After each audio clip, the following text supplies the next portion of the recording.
नरसिंह अवतार हिंदू धर्म ग्रंथों के अनुसार भगवान विष्णु के 10 अवतारों में से चतुर्थ अवतार हैं, जो वैशाख में शुक्ल पक्ष की चतुर्दशी को अवतरित हुए। नरसिंह अवतार सतयुग के चौथे चरण में हुआ था। ये भगवान विष्णु के रौद्र रूप का अवतार है। भगवान विष्णु अपने भक्त प्रहलाद को दैत्य हिरण्यकश्यप से बचाने के लिए इस रूप में प्रकट हुए।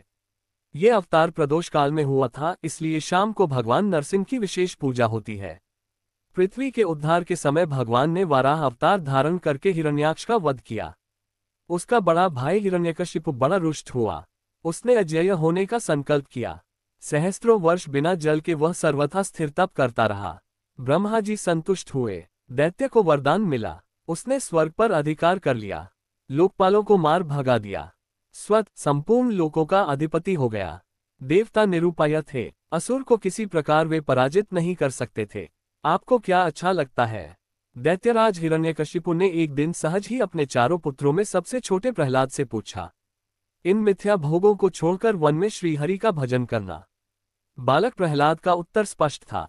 दैत्यराज जब तप कर रहे थे, देवताओं ने असुरों पर आक्रमण किया।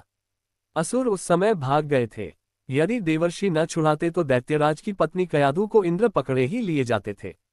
देवर्षि ने कयाधु को अपने आश्रम में शरण दी। उस समय प्रहलाद गर्भ में थे। वहीं से देवर्षि के उपदेशों का उन पर प्रभाव पड़ चुका था। इसे आप लोग ठीक ठीक शिक्षा दें। दैत्यराज ने पुत्र को आचार्य शुक्र के पुत्र शंड तथा अमर्क के पास भेज दिया। दोनों गुरुओं ने प्रयत्न किया। प्रतिभाशाली बालक ने अर्थ, धर्म, काम की शिक्षा सम्यक रूप से प्राप्त की, परंतु जब पुनः पिता ने उससे पूछा तो उसने श्रवण, कीर्तन, स्मरण, पद सेवन, अर्चन, वंदन, दास्य, सख्य और आत्मनिवेदन इन 9 भक्तियों को ही श्रेष्ठ बताया। इसे मार डालो, यह मेरे शत्रु का पक्षपाती है। रुष्ट दैत्यराज ने आज्ञा दी। असुरों ने आघात किया। भल्ल फलक मुड़ गए, खड्ग टूट गया, त्रिशूल टेढ़े हो गए, पर वह कोमल शिशु अक्षत रहा। दैत्य चौंका। प्रहलाद को विष दिया गया, पर वह जैसे अमृत हो। सर्प छोड़े गए उनके पास और वे फन उठाकर झूमने लगे। मता गजराज ने उठाकर उन्हें मस्तक पर रख लिया। पर्वत से नीचे फेंकने पर वे ऐसे उठ खड़े हुए जैसे शैया से उठे हों। समुद्र में पाषाण बांधकर डुबाने पर 2 क्षण पश्चात ऊपर आ गए। घोर चिता में उनको लपटे शीतल प्रतीत हुई। गुरु पुत्रों ने मंत्रबल से कृत्या राक्षसी उन्हें मारने के लिए उत्पन्न की तो वह गुरु पुत्रों को ही प्राणहीन कर गई। प्रहलाद ने प्रभु की प्रार्थना करके उन्हें जीवित किया।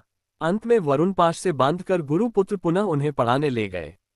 वहां प्रहलाद समस्त बालकों को भगवत भक्ति की शिक्षा देने लगे। भयभीत गुरुपुत्रों ने दैत्येंद्र से प्रार्थना की, यह बालक सब बच्चों को अपना ही पाठ पढ़ा रहा है। तू किसके बल से मेरे अनादर पर तुला है? हिरण्यकशिपु ने प्रहलाद को बांध दिया और स्वयं खड्ग उठाया, जिसका बल आप में तथा समस्त चराचर में है। प्रहलाद निर्भय थे। कहाँ है वह? मुझ में, आप में, खड्ग में, सर्वत्र।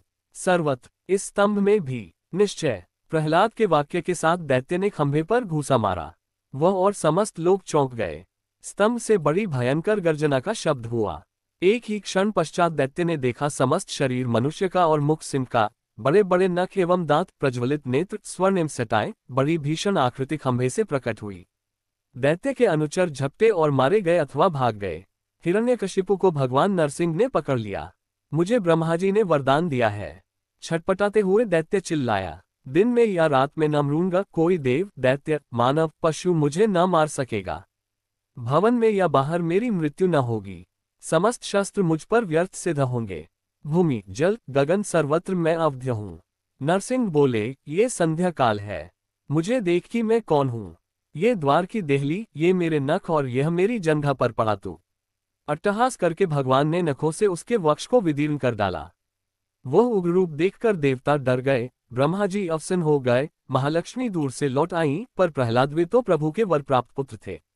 उन्होंने स्तुति की। भगवान नरसिंह ने गोद में उठाकर उन्हें बैठा लिया और स्नेह से चाटने लगे।